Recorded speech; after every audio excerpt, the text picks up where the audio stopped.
What? Infertility treatment? We don't need that. All you need to do is take care of the house and family. What? That's unfair. I was taken aback by Lawrence's unexpected remark, feeling like I was just being treated as a housekeeper. Despite my anxiety, I carried on with my days. While cleaning Lawrence's room, I found something shocking. A birth video of a woman I didn't know. Who is this woman? As I was wondering what to do, a man named August appeared. I enlisted August's help to expose Lawrence's affair in front of our entire family. In the Keaton family, it's a tradition to gather at our parents' home on Christmas night. I made a suggestion to my in-laws. Lucas, could we host this year's Christmas gathering at our apartment? After explaining everything, my in-laws agreed. Thus began my revenge on Lawrence.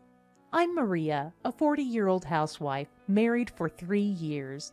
I married Lawrence at 37 and have been longing for a child, but even after 3 years, we still couldn't conceive. I met Lawrence, who is 3 years older than me, at a party, and we got married. The Keaton family, Lawrence's family, is a well-known, prestigious family in our area. It was somewhat surprising that Lawrence, the son of such a wealthy family, remained single until he was 40.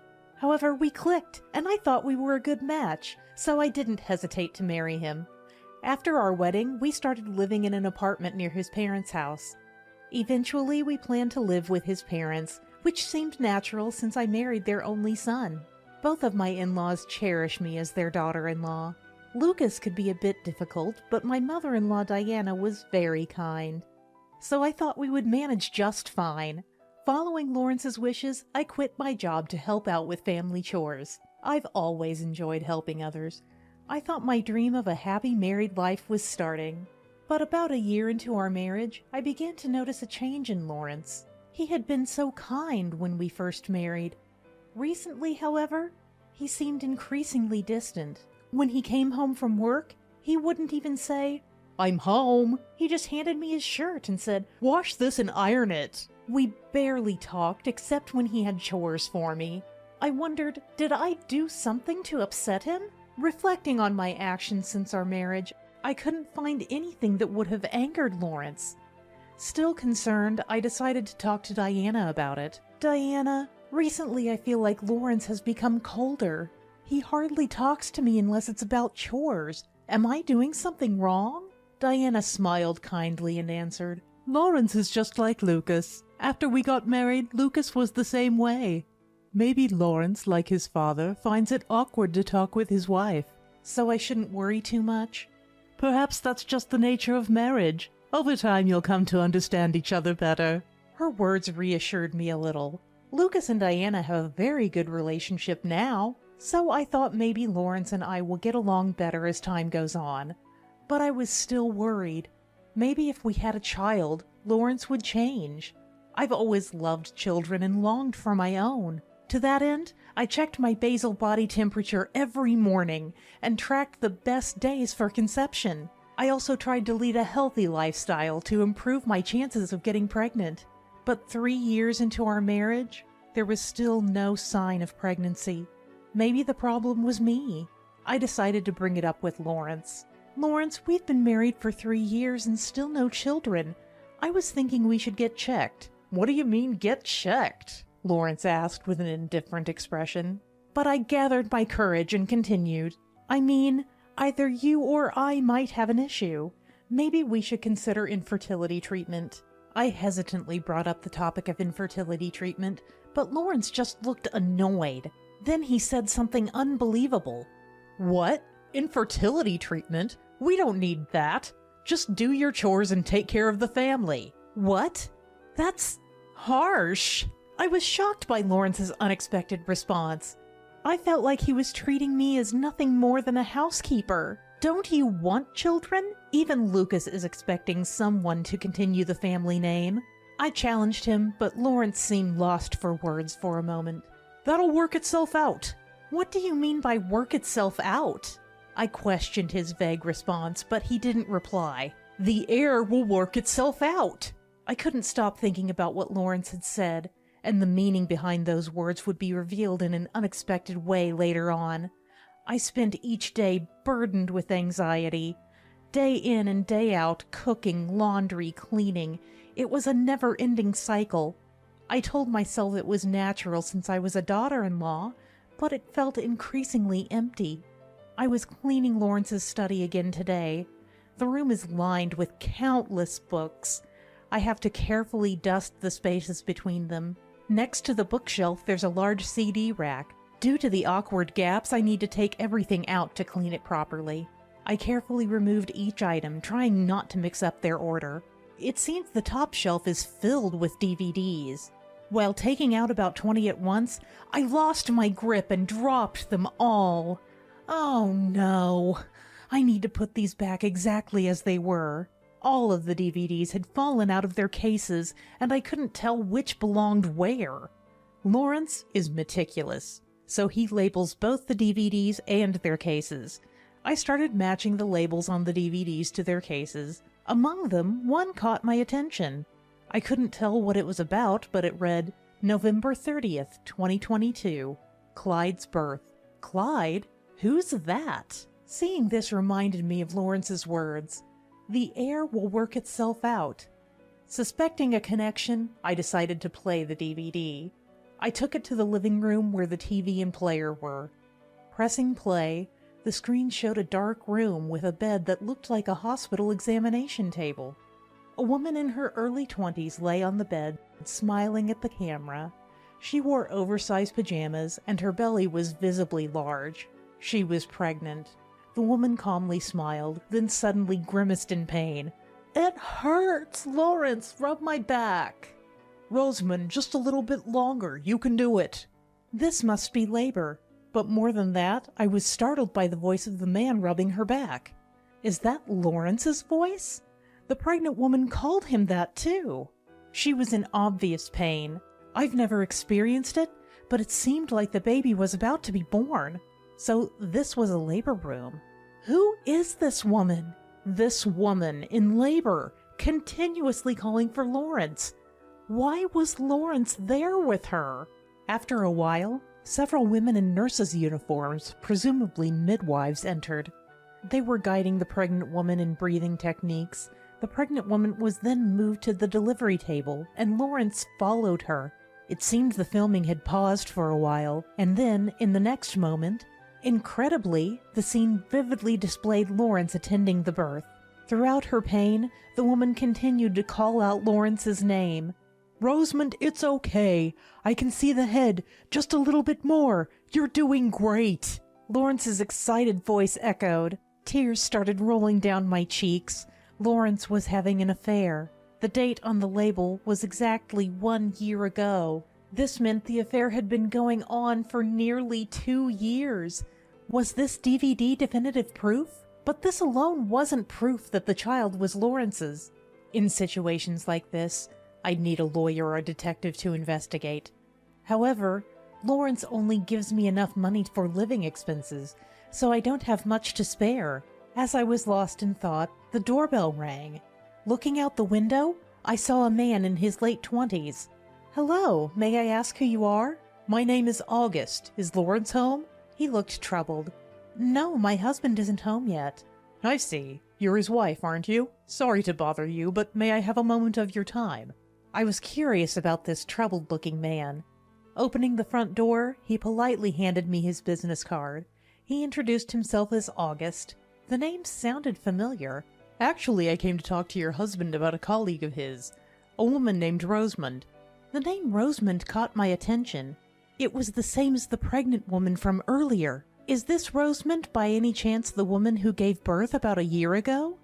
Upon hearing my question, August showed a look of surprise. "Why do you ask? Did your husband mention something about acknowledging a child?" "Acknowledging? What do you mean?"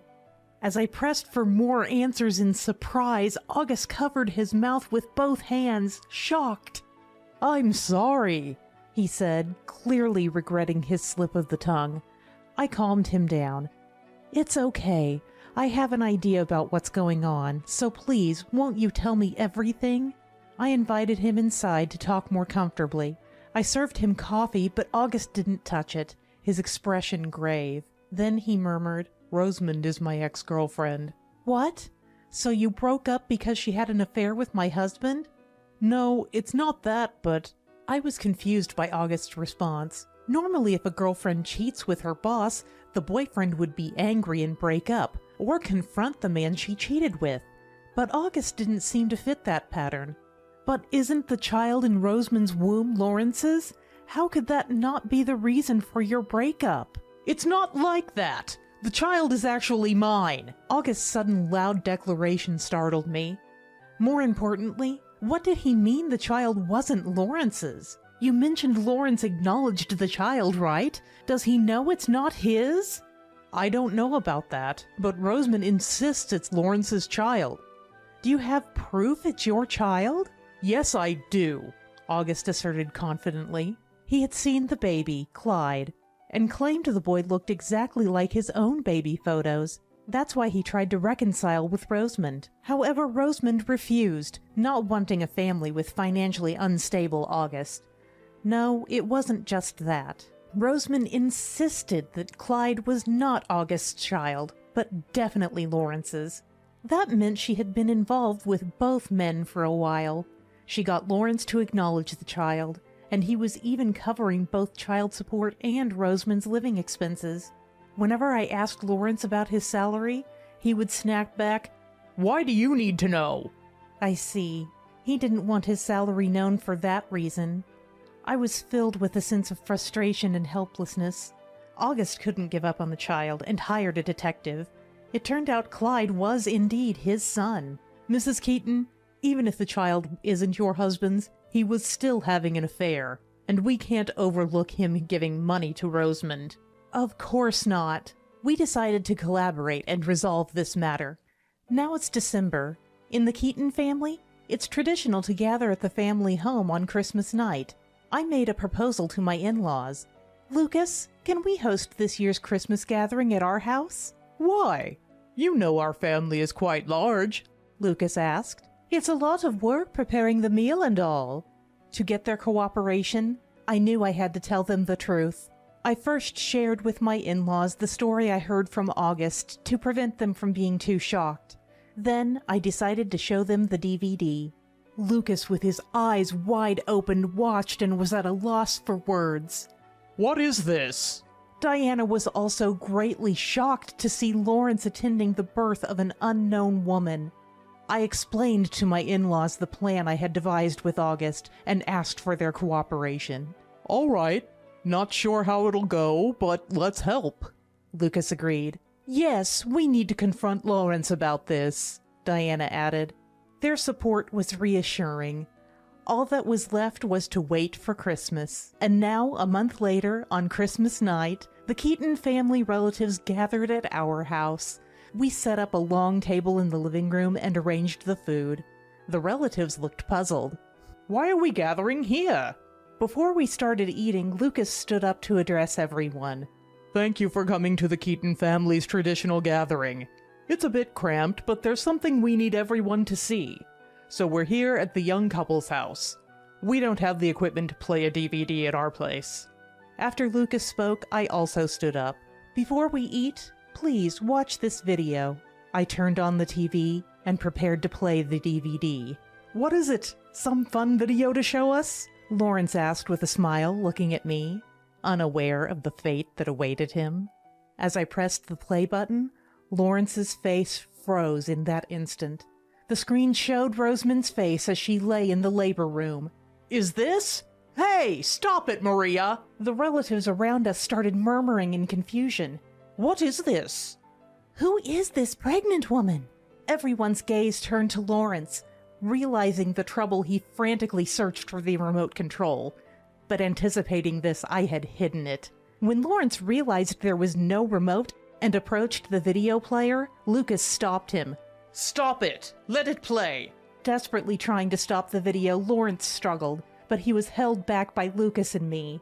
"Lawrence, give it up." "Just watch quietly." Told off by his own parents, Lawrence fell silent, tears welling up in his eyes.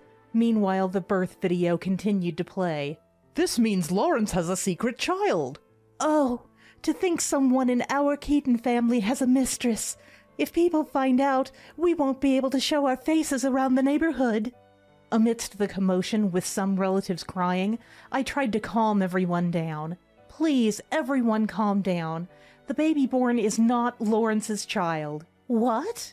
But Lawrence was clearly present at the birth, and the woman in labor kept calling out his name. Everyone looked at me with puzzled expressions, and among them, Lawrence seemed the most shocked. Maria, how did you know that? Oh, so you knew after all that the child isn't yours, I confronted him, and Lawrence clammed up, looking uncomfortable. If you knew it wasn't your child, why acknowledge it? And why have you been paying child support every month? Well, that's because...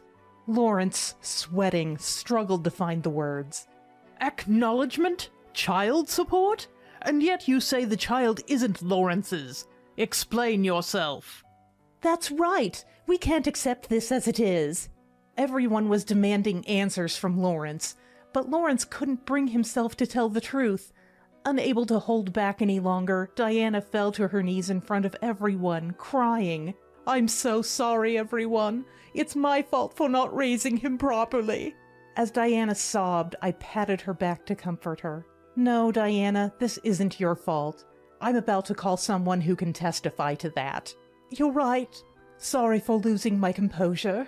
With tears still in her eyes, Diana looked up. Sensing something was amiss, Lawrence confronted me. What's going on here? What are you planning? Be quiet, Lawrence. This whole mess is your fault in the first place. That's right. Even if the child isn't yours, the fact remains you had an affair. The room fell silent at my in-laws' words. It was about time for me to make the call. I took out my mobile phone and called someone. A few minutes later, the doorbell rang. It was August, who had been waiting nearby. Behind him was Rosamond, holding Clyde. As I let them into the living room, the relatives began to murmur. Isn't that the pregnant woman from before? Yes, it is, and this man, August, is the real father of the child. I introduced August to everyone. August had brought Rosamond, as planned. Our arrangement was this. August would go to Rosamond, tell her the family had found out about Lawrence's secret child, and lie that Lawrence was no longer able to pay child support and was passing custody to August. Rosamond, likely believing the ruse, must have panicked, so August played along. It's hard for me to suddenly become a father, too. He then invited her to the Keaton family home to discuss child support. Normally, a mistress wouldn't visit the family home, but Rosamond seemed desperate for money. She must have thought Lawrence would help her out. Knowing how Rosamond would likely react, August followed our plan. As expected, Rosamond exclaimed upon seeing Lawrence. "What do you mean you're not paying child support anymore? And even transferring custody to this poor man? How cruel!" What? I haven't said anything like that. Ha ha ha! You were tricked, Rosamond.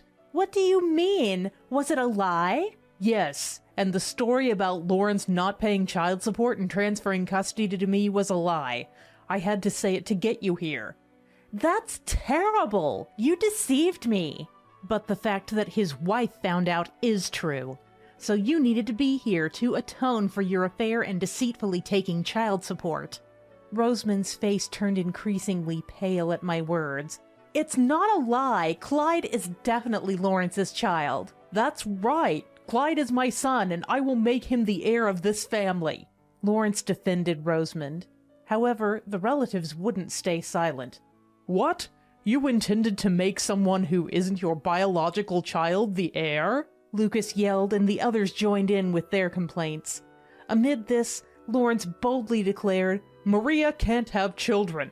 I'll divorce this useless wife and remarry Rosamond, who bore me a child, to continue the family name, even if it's not my biological child. The room fell silent.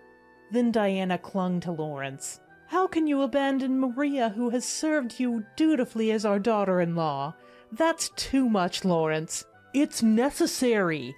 Dad always wanted someone to continue the family name. No, I won't accept this. Don't you realize how much Maria wanted children? I knew she consulted you about it, and you treated her like just a housekeeper. Lucas. Touched by Lucas defending me, I felt tears welling up. Why would Dad know all this? Maria, did you tell him? Fool, we live nearby. Your voice carries to everyone. Just so you know, we won't accept someone to continue the family name under these circumstances. August, overhearing, confronted Lawrence. You keep talking about continuing the family name, but there's proof that Clyde isn't your child. Proof? I had a detective look into it. Remember when you were at the bar, having a good time talking to the woman sitting next to you? You were sweating a lot then, and she wiped your face with her handkerchief. Actually, that woman was a detective. When I visited Rosamond's place, I secretly borrowed Clyde's pacifier and had a paternity test done with it. What? Now you understand. You and Clyde are not related. By the way, I am his biological father. And you knew Clyde was AB blood type when you attended the birth. What's his blood type, Mrs. Keaton? O type, so they can't be parent and child. You hid that fact and claimed to be A-type when acknowledging the child. Since Rosamond is B-type, I'm A-type. With these revelations, Lawrence's voice broke down with emotion. I had tests done. They showed a very low chance of me fathering a child. I was shocked at this unexpected truth. Why didn't you tell me sooner? We could have sought treatment. I was embarrassed, worried about what the neighbors would think, so I acknowledged Clyde. That's no longer possible. Quietly transfer custody to August, Clyde's real father. No, stop this! Rosamond suddenly cried out, having been silent until then. I wanted to bear Lawrence's child and join the Keaton family, but not with this poor man. What? Who are you calling poor? That's right. August isn't poor at all. August and I said this, looking mockingly at Rosamond. What are you talking about? August works for a low salary at a small factory. Are you just pretending? Rosamond's loud voice made Clyde, whom she was holding, start crying. August quickly went over, took Clyde in his arms, and comforted him. Poor thing. Don't cry because of your mother. There, good boy. As August comforted Clyde, the boy stopped crying and smiled. Clyde knows who his dad is, even though they haven't lived together. And Rosamond, August isn't just pretending. I took over holding Clyde so August could explain. I work at a subcontractor for my parents' company. What do you mean? Ever heard of Arrington Corporation? At that, Rosamond's mouth fell open. The biggest local corporation, you mean? That's right, my dad runs it. I'm learning the ropes at the subcontractor to eventually take over the family business. Rosamond was shocked at this revelation. Then she suddenly smiled, pleased. Great! So Clyde's dad is going to be the president. Then I'll be the president's wife. Just as Rosamond said something so opportunistic, she forcefully snatched Clyde back from me. Holding him tightly, she declared, Clyde, we'll live together with your dad. No, I'll take custody of Clyde, but I won't be with you. I'll raise him with my parents at home. That seemed only natural to me, but Rosamond desperately resisted, turning pale. Why? There's a mother right here. Why this decision?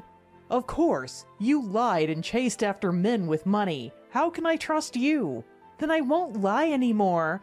Please let me stay with Clyde. He needs me. Rosamond appealed to August with pleading eyes, but his resolve didn't waver. Clyde even looked away from her. Rosamond no longer had the right to be a mother. Rosamond, you should be the first to apologize. Having an affair with a superior, and now you're here in front of his wife and relatives? Rosamond was flustered in front of everyone. I seized the moment to say, regardless of who the child is, since you had an affair with Lawrence, you'll have to pay compensation in the divorce settlement. What? No way! Stubborn woman, you need to take responsibility. The relatives echoed with disapproval. And of course I'll also seek compensation from Lawrence for the divorce. Understood? I glared at Lawrence, speaking firmly. Then my in-laws also addressed Lawrence. Not just that. Bringing such disgrace to the Keaton family, we can't apologize enough to the public. So Lawrence, you must leave our home. That's right. A disgrace to the Keaton family. Exactly. Leave right now. Faced with these demands from everyone, Lawrence shrank away. Lawrence, looking desperately at me, said, Maria, I was wrong. I'll pay the compensation due from the divorce. Please help me. I was speechless at this pitiful sight, but Lawrence, undeterred, continued. Ah, if I'm thrown out, you'll struggle too, right? So ask Dad not to kick me out. If you ask, he'll listen. No, that won't be necessary. I'm also leaving you and this place, I said firmly, feeling relieved. But Lawrence seemed unable to comprehend this situation, his expression dazed. What are you talking about? How will you live as a housewife alone? You can't manage by yourself. No, that's fine. August, interrupting, surprised Lawrence further. Didn't you know, sir? Until just before her marriage, your wife was the executive secretary at our company. My dad still laments losing her. She was the best secretary we ever had. So after the divorce, she'll work for us again. Indeed, I was the executive secretary at Arrington Corporation before my marriage. Lawrence, who never showed interest in my job, wouldn't have known. August and I hadn't met while I was there, so we didn't recognize each other initially. That's why, when I first met August, his name sounded familiar. That's why, Lawrence. Please, let's get divorced. Though it's a pity to let go of such a good daughter-in-law like Maria, I'm familiar with the president of Arrington Corporation. We'll still keep in touch. Yes, I too want to remain close with Maria. Lucas, Diana, thank you. I always want to continue our relationship. Tears in my eyes, I clasped hands with my in-laws. August took Clyde and left for home. Rosamond stayed behind for divorce compensation negotiations. The same for Lawrence. We couldn't just leave him without discussing compensation of asset division, which lasted until morning. We split the assets accumulated since our marriage, and I received additional compensation from Lawrence. Lawrence was then disowned by the Keaton family. Lawrence had never lived outside his family's property before. He even struggled with the arrangements for moving out. Moreover, the president of the company where Lawrence worked had connections with Lucas. As a result, the rumor that Lawrence had an affair with his subordinate Rosamond spread quickly. Naturally, his colleagues' treatment of him worsened. Rosamond resigned early and returned to her parents' house. However, her father, also acquainted with Lucas, was furious about her affair with her superior and recognition of a child by another man, and quickly kicked her out. Rosamond, having spent her divorce compensation, is now working at a bar. I heard this from Lucas, with whom I still keep in touch, and was again surprised by the extent of his network. Lawrence, troubled by his deteriorating relationships, eventually resigned.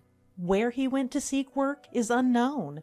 Now I've been re-employed at Arrington Corporation, working as an executive secretary. August still works at the subcontractor's factory. He prefers to stay there for now. It allows him to rush to Clyde, who's not yet in kindergarten, if needed. Indeed, he's a great dad. While I once longed for children, my fulfilling job now makes me think marriage isn't necessary. However, about a year later, with Clyde enrolled in a childcare center, August moved to the parent company. Initially, he started as a trainee. One day, incredibly, August proposed to me. It was so unexpected that I was truly surprised. Really? There's over a 12-year age gap between us. Are you sure about this? When I asked this, August answered with a smile. I decided this ever since you divorced. Clyde is fond of you, and most importantly, Dad says, it has to be Maria. I know I'm just a greenhorn, but will you marry me? Although I hesitated, I was drawn to August's earnestness. And so we got married. Now it's August, Clyde, and the new life growing inside me. A child with August. Together, we plan to build a happy family.